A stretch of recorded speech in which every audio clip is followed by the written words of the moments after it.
Hi, I'm Stephen Webster. I'd like to welcome you to 26A Hollybush Way in Kelmscott.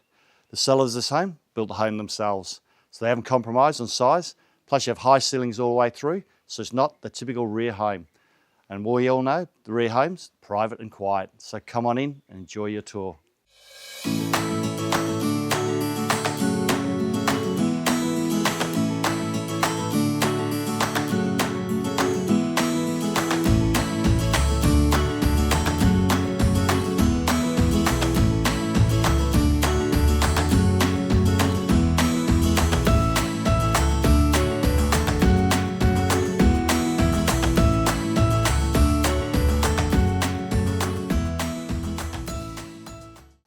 Hi, welcome back. Hope you've enjoyed your tour of 26A Hollybush Way in Kelmscott.